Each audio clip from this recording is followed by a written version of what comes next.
Good evening.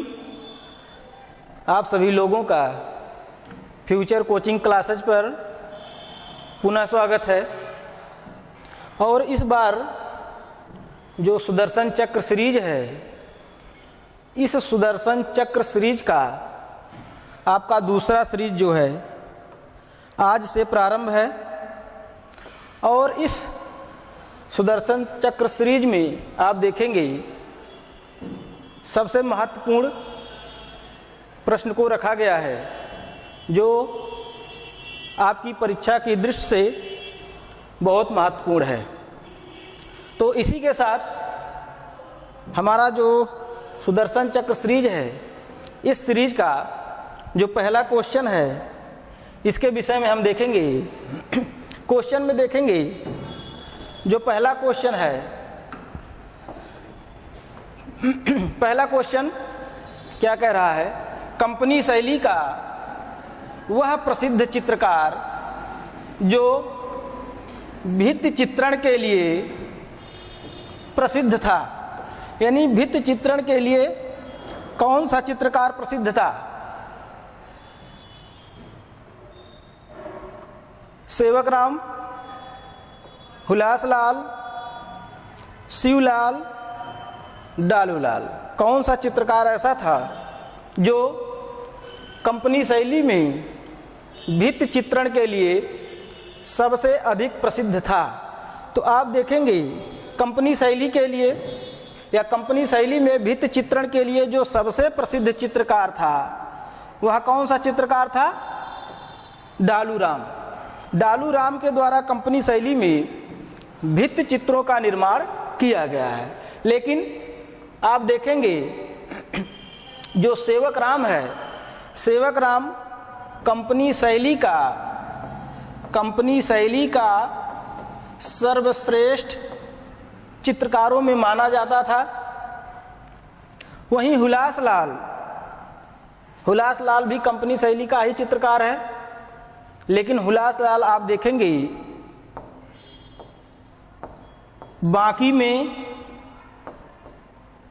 बाकी में एक लिथोप्रेस की स्थापना इसके द्वारा किया गया था। बाकी में एक लिथोप्रेस की स्थापना जो है किसके द्वारा किया गया था? हुलासलाल के द्वारा। ठीक है। वहीं शिवलाल जो है, शिवलाल ये भी कंपनी शैली का चित्रकार है, लेकिन शिवलाल कंपनी शैली में एक ऐसा चित्रकार था जो मुख्य रूप से हाथी के दांतों पर इसके द्वारा चित्रण किया जाता था। ठीक है। यानी कंपनी शैली का प्रसिद्ध चित्रकार जो भित्ति चित्रण में प्रसिद्ध था वह कौन था? डालूराम। अगला प्रश्न देखेंगे। अगला प्रश्न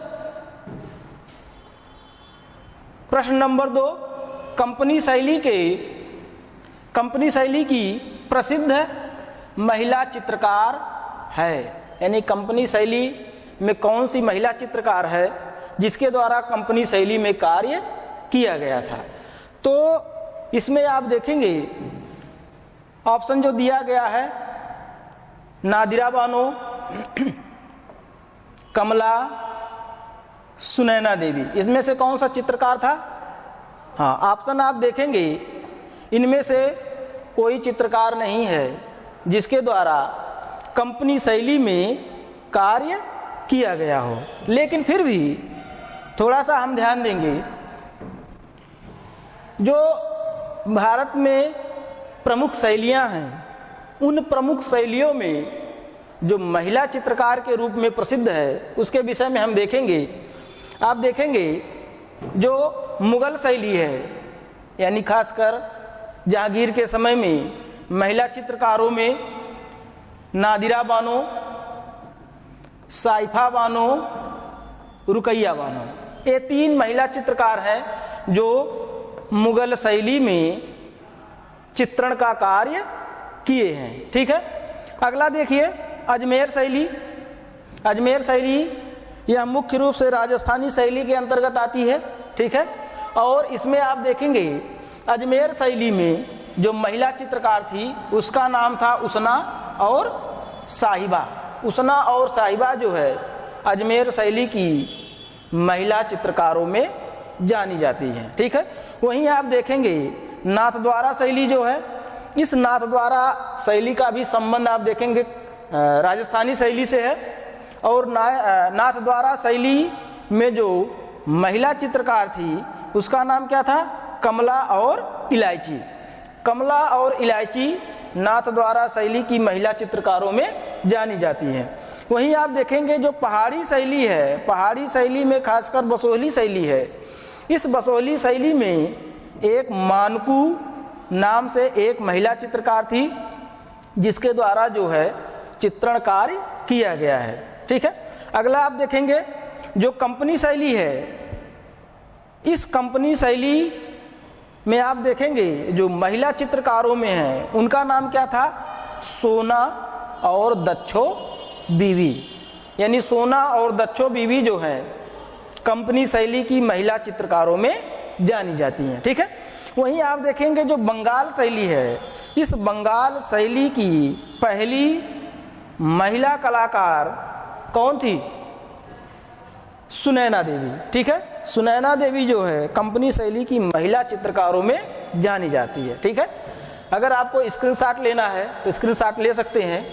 ठीक है, हाँ, अब अगला क्वेश्चन हम देखेंगे। अगला प्रश्न आपका है प्रश्न नंबर 3, मदरसा ए हुनरी। मदरसा ए हुनरी कला विद्यालय की स्थापना कब किया गया था? मदरसा ए हुनरी कला विद्यालय की स्थापना कब किया गया था?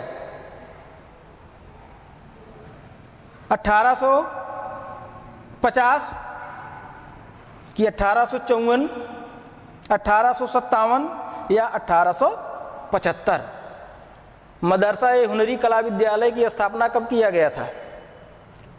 तो मदरसा ए हुनरी जो कला विद्यालय है इसकी स्थापना आप देखेंगे 1857 ईस्वी में किया गया था। ठीक है, लेकिन थोड़ा सा हम इसमें देखेंगे जो 1850 ईस्वी है। ठीक है, 1850 ईस्वी में किस कला विद्यालय की स्थापना हुई थी? मद्रास कला विद्यालय। ठीक है, मद्रास कला विद्यालय की स्थापना कब हुई थी? 1850 ईस्वी में। ठीक है, और आप देखेंगे जो मद्रास कला विद्यालय है, इस मद्रास कला विद्यालय के जो पहले शिक्षक नियुक्त थे कौन थे? E.V. हैवल।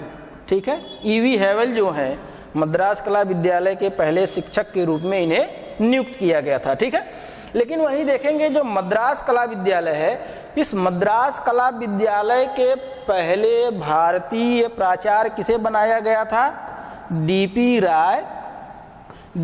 राय चौधरी को। किसको बनाया गया था? D.P. राय चौधरी। D.P. राय चौधरी जो हैं कलकत्ता मद्रास कला विद्यालय के पहले भारतीय प्राचार्य नियुक्त किए गए थे। ठीक है, वहीं आप देखेंगे जो 1854 ईस्वी है। ठीक है, 1854 ईस्वी में किस कला विद्यालय की स्थापना की गई थी? कलकत्ता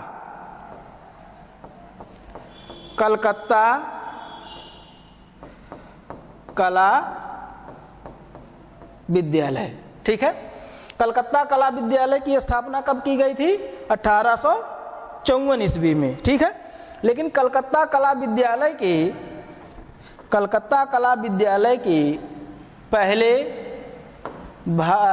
पहले प्राचार्य किसे बनाया गया था? कलकत्ता कला विद्यालय के पहले प्राचार्य किसे बनाया गया था? एच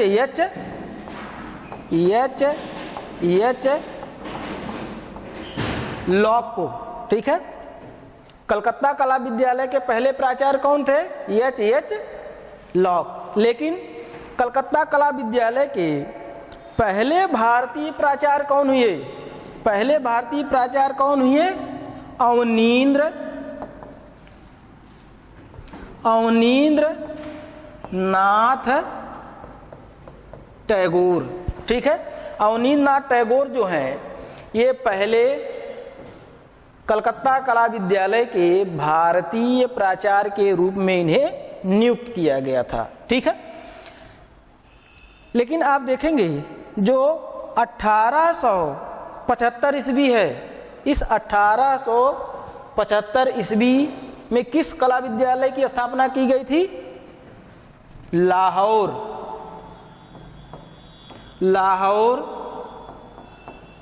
कला विद्यालय की स्थापना कब की गई थी? 1850 ईस्वी में। 1850 ईस्वी में किसकी स्थापना की गई थी? लाहौर कला विद्यालय। और लाहौर कला विद्यालय के पहले प्राचार्य कौन बनाए गए थे? तो लाहौर कला विद्यालय के पहले प्राचार्य लॉक वुड किपलिंग। ठीक है, लॉक वुड किपलिंग को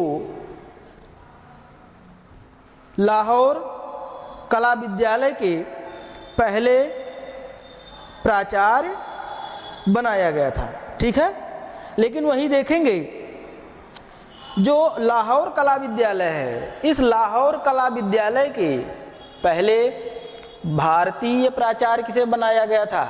लाहौर कला विद्यालय के पहले भारतीय प्राचार्य किसे बनाया गया था? हाँ, समरेंद्र नाथ गुप्त को। समरेंद्र नाथ गुप्त को लाहौर कला विद्यालय के पहले भारतीय प्राचार्य बनाया गया था। ठीक है, और यही आप देखेंगे जो 1857 है, 1857 ईस्वी में मदरसा-ए-हुनरी की स्थापना की गई थी। मदरसा-ए-हुनरी की स्थापना किसके द्वारा किया गया था? आप देखेंगे जयपुर के एक शासक थे जिसका नाम क्या था? सवाई राजा राम सिंह द्वितीय। कौन थे? सवाई राजा राम सिंह द्वितीय। इन्हीं के द्वारा जो है मदरसा-ए-हुनरी की स्थापना की गई थी। कब की गई थी? 1857 ईस्वी में। ठीक है, लेकिन आप देखेंगे जो 1857 है, इस 1857 में एक कला विद्यालय की स्थापना और की गई थी, जो कि आज के समय में सबसे प्रसिद्ध कला विद्यालय के रूप में जाना जाता है। कौन सा कला विद्यालय है? बॉम्बे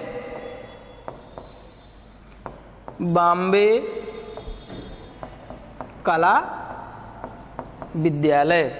ठीक है, बॉम्बे कला विद्यालय। और बॉम्बे कला विद्यालय की स्थापना 1857 ईस्वी में किया गया था। ठीक है, और बॉम्बे कला विद्यालय के पहले प्राचार्य किसे बनाया गया था? बॉम्बे कला विद्यालय के पहले प्राचार्य किसे बनाया गया था? लॉक वुड किपलिंग को। किसे बनाया गया था? लॉक वुड किपलिंग को जो है बॉम्बे कला विद्यालय का पहला प्राचार्य नियुक्त किया गया था। ठीक है, वहीं आप देखेंगे बॉम्बे कला विद्यालय का पहला भारतीय प्राचार्य किसे बनाया गया था?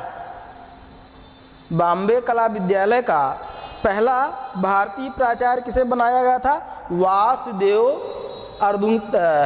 अर्दुंकर को। कौन थे? वासुदेव अर्दुंकर। ठीक है, ये आप देखेंगे बॉम्बे कला विद्यालय के पहले भारतीय प्राचार्य नियुक्त हुए थे।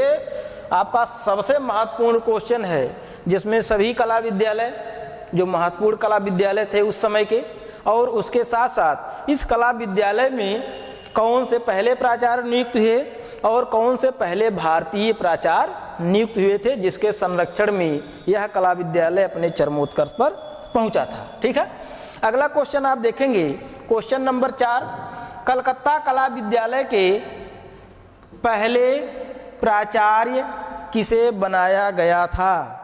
कलकत्ता कला विद्यालय के पहले प्राचार्य किसे बनाया गया था? E.V. हेवल, H.H. Lockwood Kipling, C.S. Valentine, किसे बनाया गया था? तो आप देखेंगे जो कलकत्ता कला विद्यालय है, इस कलकत्ता कला विद्यालय के पहले प्राचार्य किसे नियुक्त किया गया था? H.H. लॉक को। किसे नियुक्त किया गया था? H.H. लॉक जो हैं कलकत्ता कला विद्यालय के पहले प्राचार्य बनाए गए थे। ठीक है, लेकिन E.V. हेवल जो हैं, E.V. हेवल मद्रास कला विद्यालय के पहले शिक्षक नियुक्त हुए थे। ठीक है, और इनका जो ट्रांसफर 1896 ईस्वी में कहाँ हो गया? कलकत्ता कला विद्यालय में। ठीक है, लेकिन उसके पहले जो है H.H. लॉक जो हैं कलकत्ता कला विद्यालय के प्राचार्य थे। ठीक है, इसके बाद आप देखेंगे जो लॉकवुड किपलिंग है, लॉकवुड किपलिंग ये जो है बॉम्बे कला विद्यालय, ठीक है, और लाहौर कला विद्यालय के भी प्राचार्य नियुक्त हुए थे। लेकिन C.S. वैलेंटाइन जो हैं, C.S. वैलेंटाइन ये जो है जयपुर कला विद्यालय के पहले प्राचार्य नियुक्त हुए थे, जिसे पहले मदरसा ए हुनरी के नाम से जाना जाता था। और मदरसा ए हुनरी की स्थापना जो है जयपुर के शासक सवाई राजा राम सिंह द्वितीय के द्वारा किया गया था। ठीक है, और इस मदरसा ए हुनरी या जयपुर कला विद्यालय के जो पहले प्राचार्य थे कौन थे? C.S.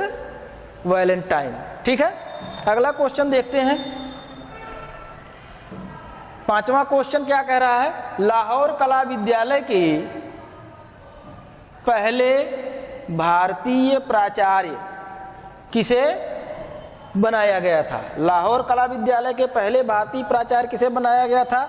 D.P. राय चौधरी, अवनींद्र नाथ टैगोर, वासुदेव अर्दुंकर, समरेंद्र नाथ गुप्त। अभी आप इसके पिछले वीडियो में, इसके पहले क्वेश्चन में आप देख चुके हैं, इसकी विस्तृत जानकारी हम आपको दे दिए हैं। तो इसका जो सही आंसर होगा क्या होगा? लाहौर कला विद्यालय के पहले भारतीय प्राचार्य किसे बनाया गया है? हाँ, समरेंद्र नाथ गुप्त को। जो समरेंद्र नाथ गुप्त हैं ये लाहौर कला विद्यालय के पहले प्राचार्य नियुक्त किए गए थे। ठीक है, लेकिन लाहौर कला विद्यालय के पहले प्राचार्य किसे बनाया गया था? लॉकवुड किपलिंग को। ठीक है, लेकिन यह पहले भारतीय प्राचार्य कौन हो गए आपके? समरेंद्र नाथ गुप्त। और D.P. राय चौधरी मद्रास कला विद्यालय के पहले भारतीय प्राचार्य, अवनींद्र नाथ टैगोर कलकत्ता कला विद्यालय के पहले प्राचार्य, और वासुदेव अर्दुंकर जो हैं ये बॉम्बे कला विद्यालय के पहले प्राचार्य नियुक्त किए गए थे। ठीक है, अगला प्रश्न देखते हैं। प्रश्न नंबर 6, पश्चिम बंगाल के बीरभूम में शांति निकेतन की स्थापना कब की गई थी? बहुत महत्वपूर्ण प्रश्न है, बहुत महत्वपूर्ण प्रश्न है। तो पश्चिम बंगाल के बीरभूम में शांति निकेतन की स्थापना कब की गई थी? 1901, 1919, 1921 कि 1860? ठीक है, सही आंसर इसका होगा 1860 ईस्वी में। 1860 ईस्वी में बीरभूम में शांति निकेतन की स्थापना की गई थी। लेकिन आप देखेंगे जो शांति निकेतन है, जो शांति निकेतन है, इसकी स्थापना किसके द्वारा किया जाता है? जो आपके प्रसिद्ध कवि के रूप में जाने जाते हैं रविन्द्रनाथ टैगोर के पिता देवेंद्रनाथ टैगोर। देवेंद्रनाथ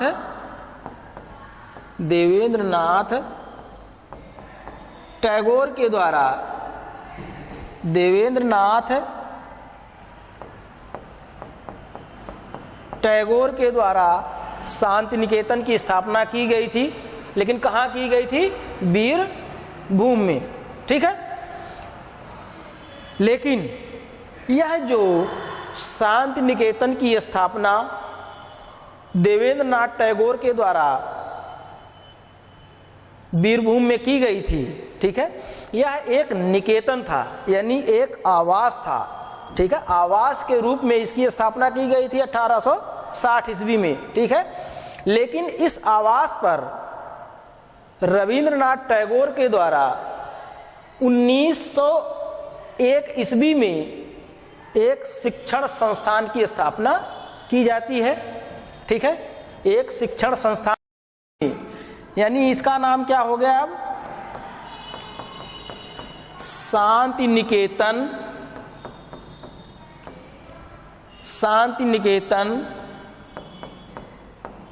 शिक्षण संस्थान।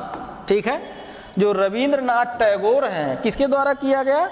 रविन्द्रनाथ टैगोर के द्वारा। ठीक है, किसके द्वारा किया गया? ये रविन्द्रनाथ टैगोर के द्वारा। ठीक है, रविन्द्रनाथ टैगोर जो हैं 1901 ईस्वी में इसी शांति निकेतन में एक शिक्षण संस्थान की स्थापना करते हैं। ठीक है, लेकिन ये जो शिक्षण संस्थान की स्थापना रविन्द्रनाथ टैगोर के द्वारा किया जाता है, यह छोटे छोटे बच्चों के लिए किया जाता है। ठीक है, इसमें सबसे पहले छोटे छोटे बच्चों को पढ़ाया जा रहा था। ठीक है, लेकिन बाद में आप देखेंगे 1919 ईस्वी में, ठीक है, 1919 ईस्वी में रविन्द्रनाथ टैगोर के द्वारा इसी शांति निकेतन में एक कला भवन की स्थापना की जाती है। कब की जाती है?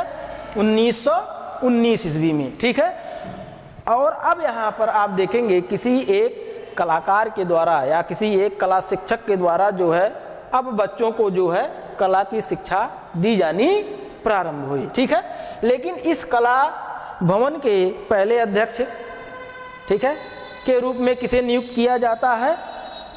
नंदलाल बोस को। किसे नियुक्त किया जाता है? नंदलाल बोस को।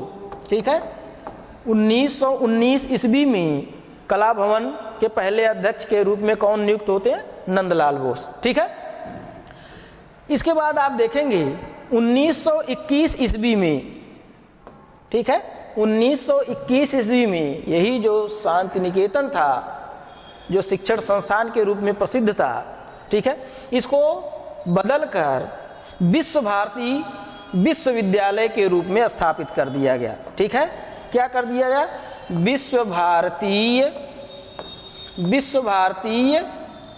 विश्वविद्यालय के रूप में इस शांति निकेतन शिक्षण संस्थान को बदल दिया गया। ठीक है, और इस विश्व भारती विश्वविद्यालय के अंतर्गत एक डिपार्टमेंट के रूप में आपका हो गया कला भवन। ठीक है, जहां पर सबसे पहले नंदलाल बोस को नियुक्त किया गया था। ठीक है, अब अगला प्रश्न देखते हैं, प्रश्न नंबर 7 क्या कह रहा?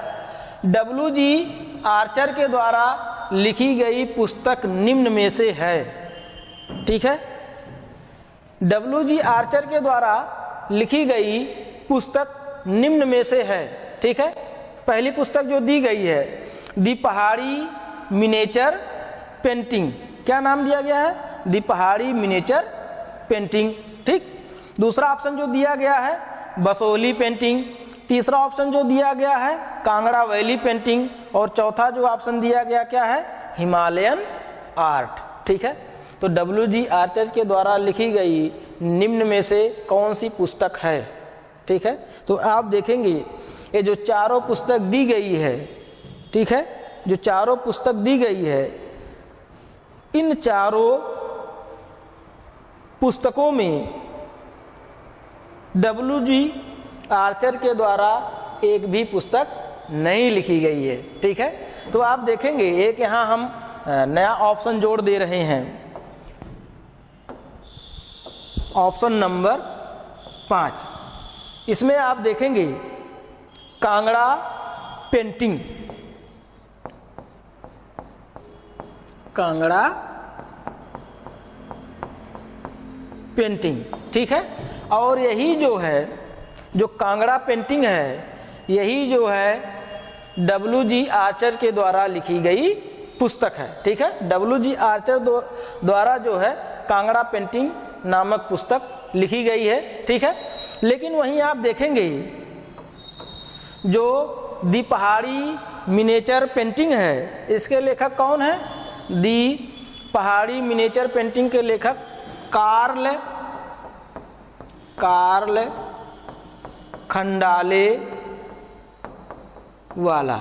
ठीक है, कार्ल खंडाले वाला जो है दी पहाड़ी मिनिएचर पेंटिंग इनके द्वारा लिखी गई है। ठीक है, वहीं आप देखेंगे जो बसोहली पेंटिंग है, यह किसके द्वारा लिखी गई है? M.S.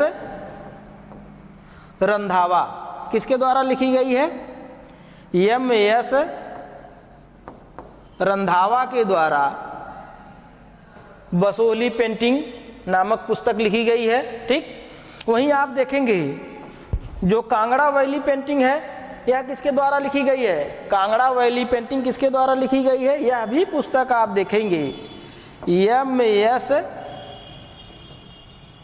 रंधावा, यानी मोहिंदर सिंह रंधावा के द्वारा जो है बसोहली पेंटिंग और कांगड़ा वैली पेंटिंग लिखी गई है। ठीक है, लेकिन आपकी जो हिमालयन आर्ट है, इसके लेखक कौन है? J.C. फ्रेंच। ठीक है, जो J.C. फ्रेंच हैं उनके द्वारा हिमालयन आर्ट नामक पुस्तक लिखी गई है। यानी WG आर्चर के द्वारा कौन सी पुस्तक लिखी गई है? कांगड़ा पेंटिंग। ठीक है, अगला प्रश्न देखते हैं। प्रश्न नंबर 8 क्या कह रहा है? ऊखल बंध चित्र किस शैली से संबंधित है? ऊखल बंध नामक जो चित्र है, इसका संबंध किस शैली से माना गया है? किस शैली से माना गया है? कांगड़ा शैली, बसोहली शैली, किशनगढ़ शैली या सभी? हाँ, आप देखेंगे जो ऊखल बंध का जो चित्र है वह किस शैली से संबंधित है? बसोहली शैली से। ठीक है, इसी बसोहली शैली में आप देखेंगे ऊखल बंध से संबंधित चित्रण किया गया है। ठीक है, अगला प्रश्न देखते हैं। निम्न में से नूरपुर कलम से संबंधित चित्र है। जो नूरपुर कलम है, यह भी एक पहाड़ी शैली की एक उपशैली है।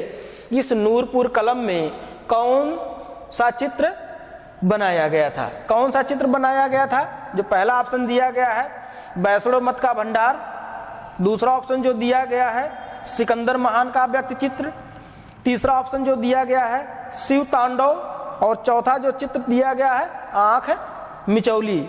इसमें से सही आंसर क्या होगा? नूरपुर कलम से संबंधित चित्र हैं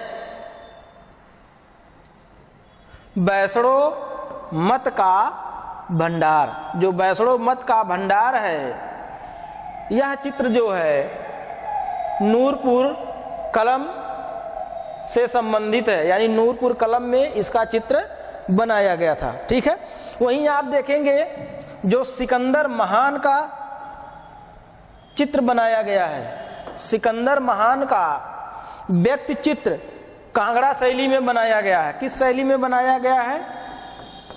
कांगड़ा शैली में सिकंदर महान का व्यक्ति चित्र बनाया गया है, जो कि सबसे महत्वपूर्ण चित्र है। ठीक है, शिव तांडव नृत्य का चित्र जो है चंबा शैली में बनाया गया है। किस शैली में बनाया गया है?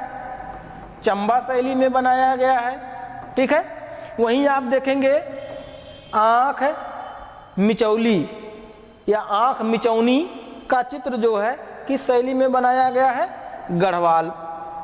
गढ़वाल शैली में इसका चित्रण किया गया है। ठीक है, इसके बाद अगला प्रश्न देखते हैं। कामसूत्र ग्रंथ का चित्रण किस शैली में किया गया है? कामसूत्र ग्रंथ का चित्रण किस शैली में किया गया है? ऑप्शन गढ़वाल शैली, कांगड़ा शैली, गुलेर शैली, पुंछ शैली। किस शैली में किया गया है कामसूत्र का चित्रण? कामसूत्र का चित्रण किस शैली में किया गया है? कामसूत्र का चित्रण किस शैली में किया गया है? गढ़वाल शैली में।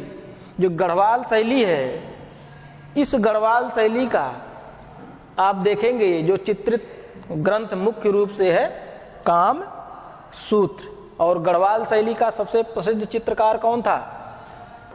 मोला राम। ठीक है, मोला राम को गढ़वाल शैली का सबसे प्रसिद्ध चित्रकार माना गया है। ठीक है, अगला प्रश्न देखते हैं। प्रश्न नंबर 11, निम्न में से प्रकाश के प्राथमिक रंग हैं। निम्न में से प्रकाश के प्राथमिक रंग हैं। ऑप्शन जो दिया गया है, लाल पीला नीला, लाल नीला हरा, नारंगी हरा बैगनी, रसैट, सिरटन, आलिव। इसमें से सही उत्तर क्या होगा? प्रकाश के प्राथमिक रंग हैं। प्रकाश के प्राथमिक रंगों में आप देखेंगे लाल, नीला और हरा।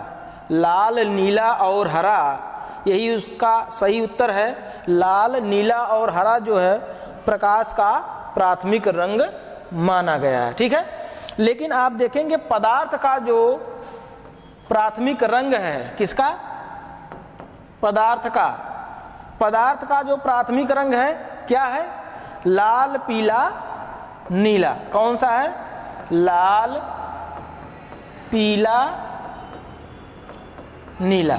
ठीक है, लाल पीला नीला जो है पदार्थ के रंग माने जाते हैं। और कला की दृष्टि से अगर क्वेश्चन पूछा जाता है कि प्राथमिक वर्ण हैं, तो प्राथमिक वर्णों की श्रेणी में लाल पीला नीला ही रखा जाएगा। ठीक है, अगर प्रकाश के रंग पूछता है तो प्रकाश के रंग अगर पूछा जाएगा तो आप लाल नीला हरा लगाएंगे। ठीक है, अगर सिर्फ पूछा जाता है प्राथमिक वर्ण हैं तो प्राथमिक वर्णों की श्रेणी में लाल पीला नीला ही रहेगा। ठीक है, लेकिन थोड़ा सा इसके विषय में भी हम लोग जान लेते हैं। बहुत महत्वपूर्ण प्रश्न है। इस महत्वपूर्ण प्रश्न को थोड़ा सा समझने का प्रयास करते हैं। यानी प्राथमिक वर्ण आपके कौन कौन से हो गए? एक हो गया लाल, ठीक, दूसरा हो गया पीला और तीसरा हो गया नीला। ठीक है, यानी लाल, पीला और नीला जो है ये प्राथमिक वर्णों की श्रेणी में इन्हें रखा गया है। ठीक है, लेकिन आप देखेंगे इस प्राथमिक या दो प्राथमिक रंगों के मिश्रण से द्वितीयक रंग प्राप्त होते हैं। ठीक है, दो प्राथमिक वर्णों के मेल से कौन से रंग प्राप्त होते हैं? द्वितीयक। यानी लाल और पीला मिलाने से कौन सा रंग बनेगा? नारंगी। ठीक, नीला और पीला मिलाने से कौन रंग बनेगा? हरा। नीला और लाल मिलाने से कौन रंग बनेगा? बैगनी रंग। ठीक है, यानी जो द्वितीयक रंग हैं, द्वितीयक रंगों की श्रेणी में कौन कौन से रंग आ गए? एक आपका बैगनी, ये द्वितीयक रंग हो गया, नारंगी, यह भी द्वितीयक रंग हो गया, और हरा, यह भी द्वितीयक रंग हो गया। ठीक है, लेकिन प्राथमिक रंगों की श्रेणी में आपके कौन कौन से हैं? एक लाल, दूसरा पीला और तीसरा नीला। ठीक है, लेकिन यहां पर आप देखेंगे एक बहुत महत्वपूर्ण प्रश्न बनता है कि किन दो रंगों में सर्वाधिक सामंजस्य होता है। ठीक है, किन दो रंगों में सर्वाधिक सामंजस्य होता है? किन दो रंगों में सर्वाधिक सामंजस्य होता है? सामंजस्य किन दो रंगों में होता है? तो आप देखेंगे पीला और नारंगी, ये दो रंग ऐसे हैं जिसमें सर्वाधिक सामंजस्य होता है। लेकिन यहाँ प्रश्न उठता है कि ऐसा क्यों होता है, ठीक है। लेकिन आप देखेंगे जो नारंगी रंग होता है, ठीक है, जो नारंगी रंग होता है उस नारंगी वाले रंग में पीले रंग का महत्व अधिक होता है, लाल रंग का महत्व कम होता है, ठीक है।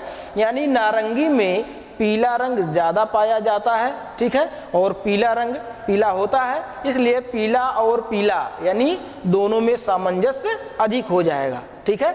यानी नारंगी रंग में पीले रंग की मात्रा अधिक होती है, ठीक है, इसलिए इसका सर्वाधिक सामंजस्य किससे हो जाएगा?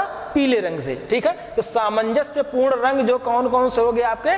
पीला और नारंगी, ठीक। तो द्वितीयक रंग हो गए, ठीक है, जो कि यहाँ पर लिखा गया है नारंगी, हरा और बैगनी। यही आप हम तृतीयक रंग भी देख लेते हैं। तृतीयक रंग, तृतीयक रंगों की श्रेणी में कौन कौन से रंग आते हैं, ठीक है। तो आप देखेंगे दो द्वितीयक रंगों के मेल से एक तृतीयक रंग बनाया जाता है, ठीक है। दो द्वितीयक रंगों के मेल से एक तृतीयक रंग बनाया जाता है। यानी आप कह सकते हैं कि बैगनी और नारंगी, बैगनी और नारंगी के मेल से, यानी यहाँ हम इसको थोड़ा सा अलग बनाकर एक देख लेते हैं, अलग से आप देख लीजिए।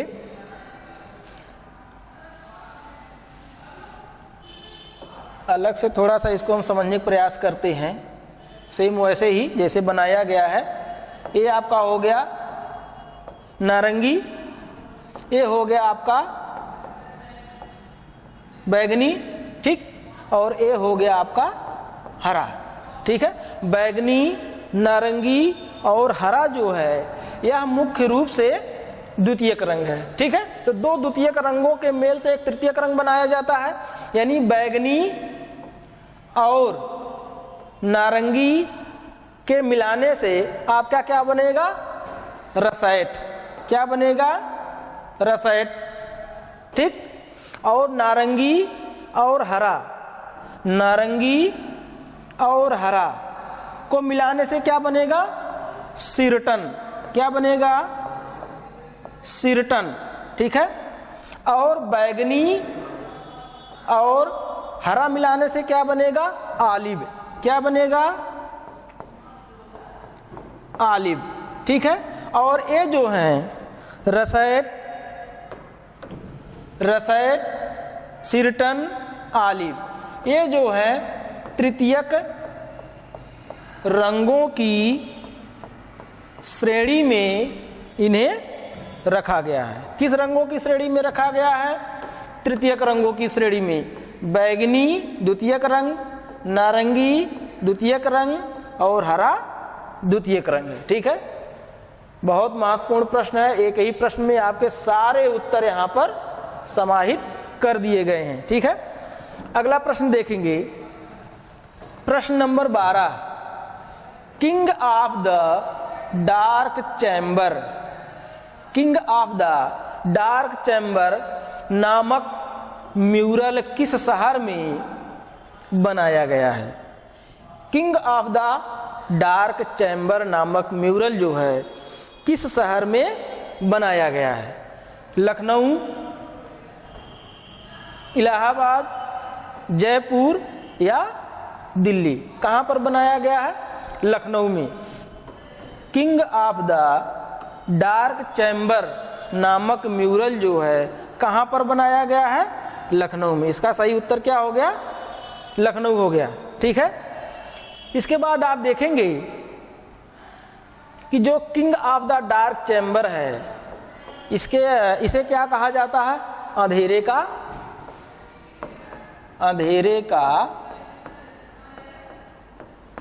राजा, ठीक है। अंधेरे का राजा किस नाम से इसे जाना जाता है? अंधेरे का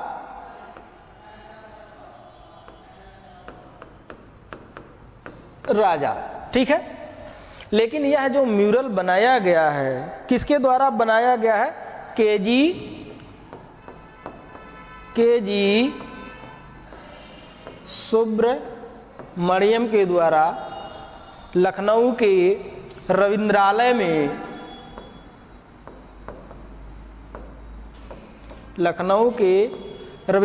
में केजी सुब्रमण्यम के द्वारा king of the dark chamber नामक म्यूरल बनाया गया है, जिसमें आप देखेंगे लगभग 13,000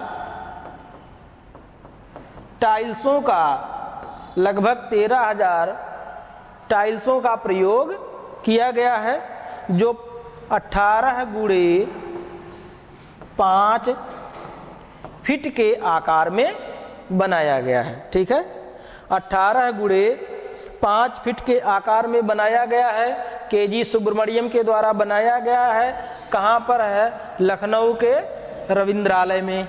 ठीक है, अगला प्रश्न देखेंगे, सारनाथ स्तंभ में निम्न में से किन पशुओं का अंकन किया गया है? जो सारनाथ का स्तंभ है, इस सारनाथ के स्तंभ में निम्न में से किन पशुओं का अंकन किया गया है? ठीक है, ऑप्शन जो दिया गया है, घोड़ा, गाय, शेर, वृषभ। अगला ऑप्शन वृषभ, गज, सिंह, घोड़ा। अगला ऑप्शन गज, भालू, शेर, ऊंट। अगला ऑप्शन गज, मृग, बाघ, वृषभ। इसमें से सही उत्तर क्या है? आप देखेंगे जो सारनाथ सिंह स्तंभ बनाया गया है, ठीक है, इसमें जो है किसका अंकन किया गया है? वृषभ, गज, सिंह और घोड़े का। किसका अंकन किया गया है? वृषभ, गज, सिंह और घोड़ा का किया गया है। वृषभ, गज, सिंह और घोड़ा। लेकिन यहाँ थोड़ा सा ध्यान देने वाली बात क्या है, इसको समझ लीजिए। यहाँ पर जो सारनाथ का स्तंभ है, जो सारनाथ का स्तंभ है, इस स्तंभ में आप देखेंगे, इस स्तंभ में आप देखेंगे जो आकृतियां इसमें मुख्य रूप से जो बनाई गई हैं, ठीक है,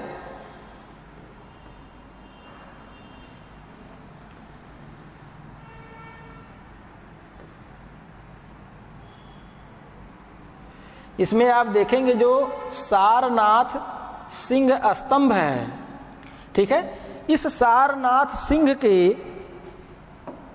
स्तंभ पर सबसे शीर्ष में आप देखेंगे 4 सिंह।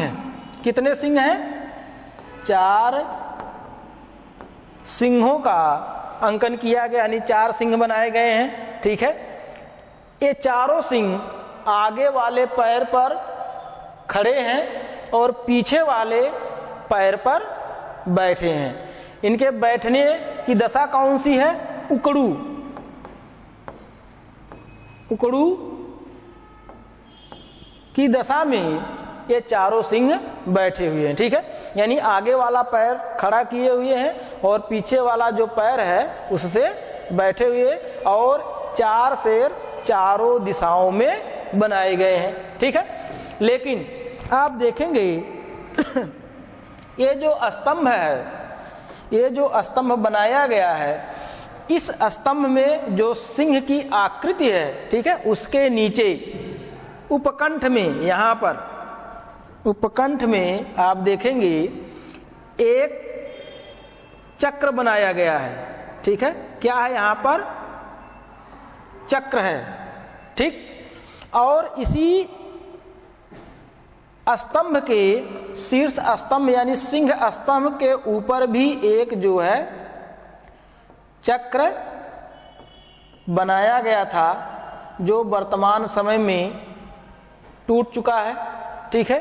और इस सारनाथ स्तंभ के अवशेष को सारनाथ संग्रहालय वाराणसी में संग्रहित किया गया है, ठीक है। यहाँ पर आप देखेंगे जो चक्र बनाया गया है, ठीक है, इसी चक्र के इधर और उधर यानी अगल बगल आप देखेंगे यही वृषभ, गज, सिंह और घोड़े का अंकन किया गया है, ठीक है।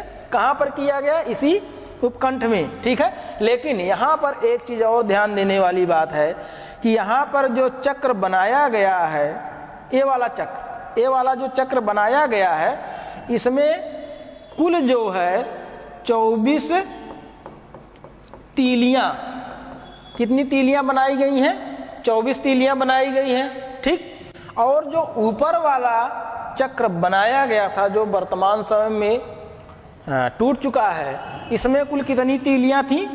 32 तीलियां। इसमें कुल 32 तीलियां बनाई गई थी, ठीक है। और इसी उपकंठ वाले चक्र के अगल बगल 4 पशुओं का अंकन किया गया था, वृषभ, गज, सिंह और घोड़े का। अगला प्रश्न देखते हैं।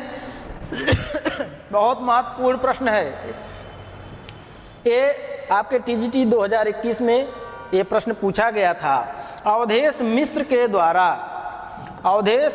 द्वारा लिखी गई निम्न में से पुस्तक है, निम्न में से कौन सी पुस्तक है जो अवधेश मिश्र के द्वारा लिखी गई है, जो शकुंतला मिश्रा यूनिवर्सिटी में एक शिक्षक के रूप में कार्य करते हैं, ठीक है।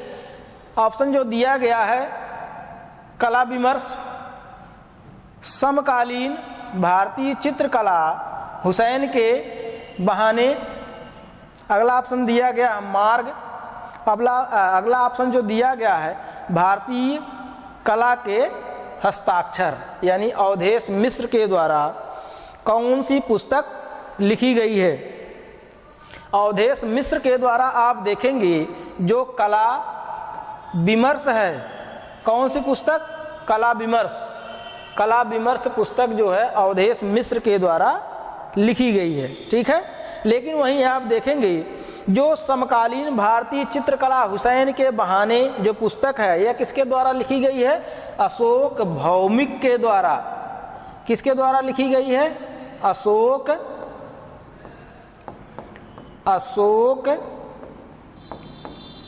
भौमिक के द्वारा समकालीन भारतीय चित्रकला, हुसैन के बहाने लिखी गई है, ठीक है। यहीं आप देखेंगे अशोक भौमिक के द्वारा एक पुस्तक और लिखी गई है, मोनालिसा हंस रही थी। कौन सी पुस्तक है?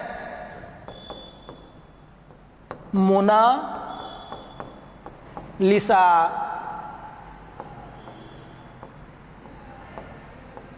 हंस रही थी।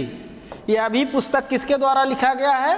अशोक भौमिक के द्वारा लिखा गया है, ठीक है। वहीं आप देखेंगे जो मार्ग है, इस मार्ग पत्रिका का प्रकाशन मुल्कराज आनंद के द्वारा किया गया है, ठीक। वहीं आप देखेंगे भारतीय कला के हस्ताक्षर किसके द्वारा लिखी गई है? ज्योतिष जोशी के द्वारा। किसके द्वारा? ज्योतिष जोशी के द्वारा। ज्योतिष जोशी के द्वारा भारतीय कला के हस्ताक्षर नामक पुस्तक लिखी गई है, ठीक। अगला प्रश्न देखते हैं। अगला प्रश्न क्या है? पाल शैली का प्रथम चित्रित ग्रंथ, ठीक है। पाल शैली का प्रथम चित्रित ग्रंथ कौन सा है? पाल शैली का प्रथम चित्रित ग्रंथ प्रज्ञापारमिता, अवधर नियुक्त वृत्ति। ये वृत्ति है,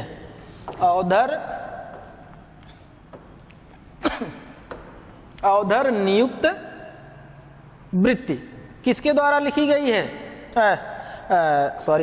आप देखेंगे जो पाल शैली का प्राथमिक चित्रित ग्रंथ कौन सा? प्रज्ञापारमिता, अवधर नियुक्त वृत्ति, या निशीथ चूड़ी, या कल्प सूत्र। पाल शैली का प्राथमिक चित्रित ग्रंथ है, कौन सा है? प्रज्ञापारमिता। आप देखेंगे जो पाल शैली का पहला चित्रित ग्रंथ है, कौन सा है? प्रज्ञापारमिता। पारमिता। और प्रज्ञा पारमिता ऐसा ग्रंथ है पाल शैली का जिसका सर्वाधिक चित्रण हुआ था। सर्वाधिक चित्रण किसका हुआ था? प्रज्ञा पारमिता का। ठीक है। और आप देखेंगे जो अवधर नियुक्त वृत्त है, अवधर नियुक्त वृत्त, यह जो है अपभ्रंश, अपभ्रंश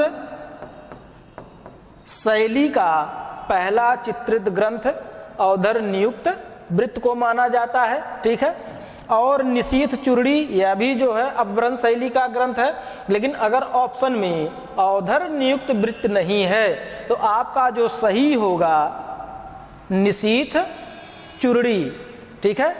अवधर नियुक्त वृत्त अगर नहीं है अपभ्रंश शैली के पहले चित्रित ग्रंथ में, यानी अपभ्रंश शैली का जो पहला चित्रित ग्रंथ है वह मुख्य रूप से आप देखेंगे अवधर नियुक्त वृत्त है। लेकिन अगर ऑप्शन में अवधर नियुक्त वृत्त नहीं है तब आप किसको सही करेंगे? निशीथ चूर्णी को। ठीक है। और वहीं आप देखेंगे जो कल्प सूत्र है, ठीक है, जो कल्प सूत्र है यह अपभ्रंश शैली का पहला चित्रित ग्रंथ है जो कागज पर किया गया है। ठीक है। अपभ्रंश शैली का पहला चित्रित ग्रंथ, पहला चित्रित ग्रंथ जो किस पर बनाया गया है? कागज पर। किस पर बनाया गया है? कागज पर। ठीक है। यानी कागज पर बनाया गया पहला ग्रंथ कौन सा है? कल्पसूत्र। ठीक है। और पाल शैली का पहला चित्रित ग्रंथ कौन आपका हो गया? प्रज्ञा पारमिता। ठीक। अपभ्रंश शैली का पहला चित्रित ग्रंथ कौन सा हो गया? अवधर नियुक्त वृत्ति। ठीक है। लेकिन कल्पसूत्र जो है या पहला ग्रंथ अपभ्रंश शैली का है जो मुख्य रूप से आप देखेंगे कागज पर बनाया गया है। ठीक है। लेकिन कागज का प्रयोग भारत में कब से किया गया है? कागज का प्रयोग भारत में कब से किया गया है? 14वीं सदी से। 14वीं सदी से जो है भारत में कागज का प्रयोग होना प्रारंभ हो गया था। ठीक है। इसके बाद अगला प्रश्न देखते हैं। अगला प्रश्न आपका है प्रश्न नंबर 16। गोलकुंडा शैली का प्रसिद्ध चित्र है, यानी जो दक्कन शैली के नाम से जानी जाती है गोलकुंडा शैली। और गोलकुंडा शैली का प्रसिद्ध चित्रित ग्रंथ कौन सा है? पहला ऑप्शन जो दिया गया है चांद बीबी चौगान। चांद बीबी चौगान। ये थोड़ा सा यहाँ से गलती हो चुका है प्रिंट में, इसको हम यहाँ सही कर दे रहे हैं। यहाँ पर चौगान है। ठीक है। चांद बीबी चौगान खेलते हुए। ठीक। दूसरा ऑप्शन जो दिया गया है नृत्यांगनाएं। तीसरा ऑप्शन लेडी स्मोकिंग हुक्का। और चौथा जो दिया गया है सभी। यानी जो गोलकुंडा शैली है, इस गोलकुंडा शैली का प्रसिद्ध चित्रित ग्रंथ आपका कौन सा है? ये सभी जो गोलकुंडा शैली है, इस गोलकुंडा में आप देखेंगे चांद बीबी चौगान खेलते हुए भी दिखाया गया है। ठीक। नृत्यांगनाओं का भी चित्रण यहाँ पर किया गया है और लेडी स्मोकिंग हुक्का का भी चित्रण आप देखेंगे कहाँ पर किया गया है? गोलकुंडा शैली में। यानी गोलकुंडा शैली के सारे चित्र हैं जो बहुत ही इंपॉर्टेंट है परीक्षा की दृष्टि से।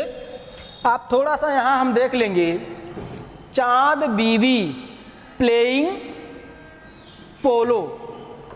चांद बीबी प्लेइंग पोलो, यह चित्र जो है किस शैली में चित्रित है? गोलकुंडा। वही जो आप अभी क्वेश्चन देखे हैं चांद बीबी प्लेइंग पोलो, यानी चांद बीबी क्या खेलते हुए?